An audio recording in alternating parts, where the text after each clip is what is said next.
Good afternoon. I'm Brad Kirkland. Hey, I'm Jackson Steiner. Nice to meet you. Jackson, it's very nice to be out here with you. Yeah. Tell me a lot about yourself. So, I'm from Charlotte. I just graduated college. I played college golf, and I also played high school golf. So I've been playing competitive golf for, just about 9 years now. Okay. So, it's been a while. It's been a fun ride. But I still want to play competitive golf. I still want to be competitive. I've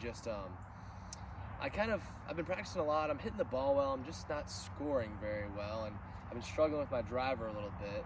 So just getting out of trouble has been a little bit of a problem. I seem to always, instead of getting out clean, I seem to sometimes put myself in more trouble.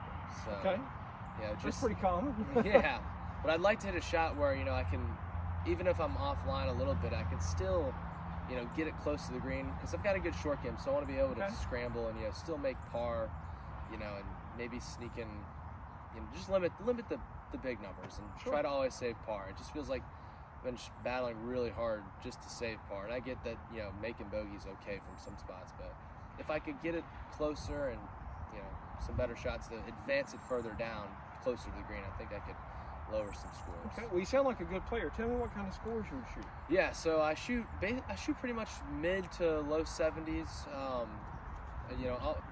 break 75 very commonly, and I'll sometimes get into the high 60s. I'll have those rounds where I'll hit a few balls offline, and then trying to hit the hero shot, or just sometimes not even trying to hit a hero shot. I just mess up a recovery shot from if it's like a hard pan lie and it's gotta be a low cut. I tend to always just kind of hit like a block riser. So okay. Now, do you normally play a draw?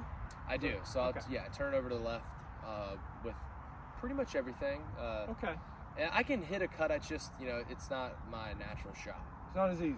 Not as easy, right? So if you miss on the left-hand side of the fairway, you feel pretty, I'm making, hit a little hook out there and get away with it. But if I'm on the right side, this might be a little bit more difficult for you. And I'll have those where I'll, hit a block and I'm on the right side, and then I'm just, it just gets harder for when I have to hit on the right side. I'm trying to advance it onto the green, because I can't hit that low running hook. I've got to, hit a big slice, and especially if it's a low, and I just can't seem to get the perfect curvature and the perfect height of the shot.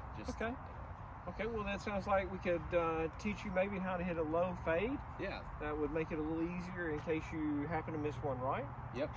We can teach you something that, so often when somebody's trying to hit a fade, especially when they're uncomfortable with fades, face really open, ball shoots up really quick, and next thing you know, you've hit the tree and you've got more trouble than you would like. And so I think it's much better if you learn how to hit a fade that it can actually start out low, and also make sure that it's actually starting a little bit more left. If we got that face open, and especially a hooker that might have a path that's more end out, next thing you know, you could shove it right into that tree and have a problem. So we'll do a number of things to make sure that your path is going to move out to in, so that we can start this ball to the left and avoid the trouble. So we're going to get it to where I'm going to teach you a little hybrid fade. Okay. So we can carry it somewhere in the neighborhood of 150 yards. Okay. Yeah. And so, a rather significant fade. So we can fade this probably up to 30, 40 yards. Okay, good. And so pretty easy to get it somewhere down around the green, to where then if you've got that short game, then you could get up and down and do something with that. Now, what's the number one thing you would change? Like, is it, you said with a hybrid, like, is it, because I've been using a lot of 4-irons, like trying to hit low cuts with 4-irons. That's typically what everybody does. Everybody's trying to choose something, with a short iron with all the loft. It's really hard to make it cut, 10, 20, 30, 40 yards kind of deal. And so it's so important to hit something that doesn't have very much loft. But the problem is when you take something like a 4-iron and you're trying to do that, it's also pretty hard to hit it solid. Yeah, exactly. When you're not doing something you're not used to. Yeah. Versus a hybrid, a fairway wood kind of club, just much more forgiving. And so I want to get a little bit of a gear effect. And so when we're using a wood versus an iron, we can get a little bit more of a gear effect. And so we're going to learn how to hit this in the heel.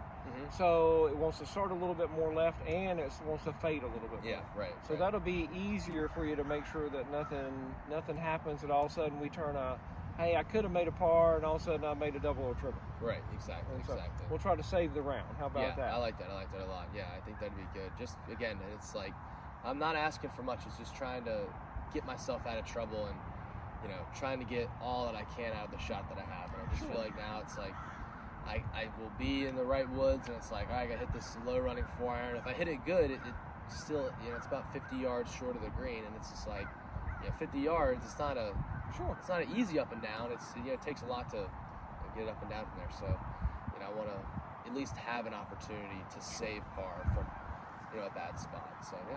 Well, maybe we can even get that on the green. I like it. Awesome. Right.